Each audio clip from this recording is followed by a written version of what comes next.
मध्य प्रदेश में विधानसभा चुनाव खत्म होते ही जनप्रतिनिधियों ने एक बार पुनः मैदान में उतर आए हैं। स्वच्छ शहर इंदौर में एक बार फिर इंदौर महापौर ने स्वच्छता का मोर्चा संभाला है। आचार संहिता के खत्म होते ही दूसरे दिन सुबह सुबह ही महापौर ने स्वच्छता व्यवस्था को लेकर वार्ड का दौरा किया, जिसमें गंदगी करने वाले पर स्पॉट फाइन भी किया गया। वहीं इसी दौरान जगह जगह थूककर गंदगी फैलाने वाले व्यक्ति पर फाइन भी लगाया गया और वह फाइन महापौर ने समझाइश के तौर पर स्वयं भरा।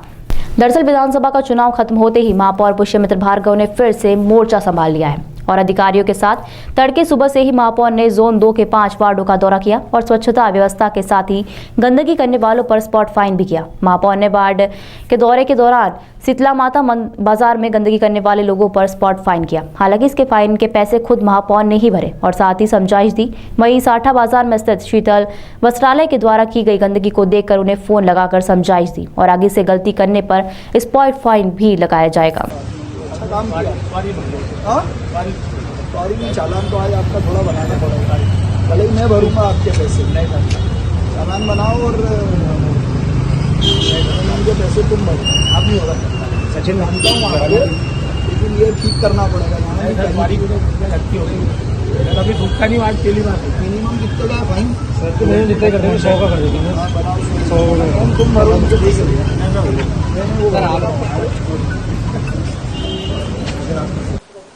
कई जगह जो है गंदगी भी देखी गई है, किस तरीके के जो निर्देश हैं वो दिए गए हैं। इंदौर की स्वच्छता सबसे सर्वोपरि है, वही हमारी ब्रांड इमेज है। चुनाव आचार संहिता खत्म होते ही निरीक्षण कर, दौरा कर अधिकारियों को दिशा निर्देश दिए हैं कि स्वच्छता के पैमाने वैसे ही रखे जाएं जैसे पहले थे।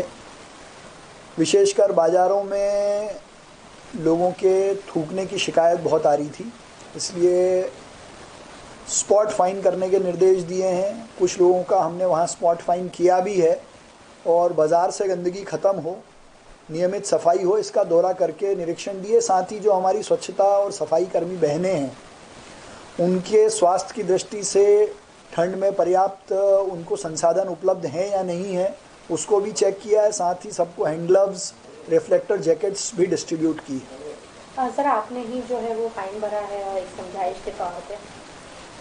एक साथी मुझे देख के ही रुका था और उसने वहीं थूक कर नियमों का उल्लंघन किया था, तो मैंने समझाइश के तौर पर, चूँकि उस समय उनके पास पैसे नहीं थे, इसलिए उनके पैसे मैंने भरे और उनको कहा है कि भविष्य में इसका ध्यान रखें और ताकि बाकी लोग भी इससे प्रेरणा लें।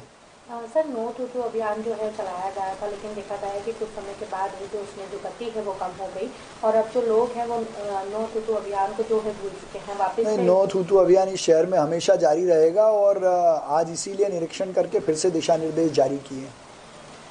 सर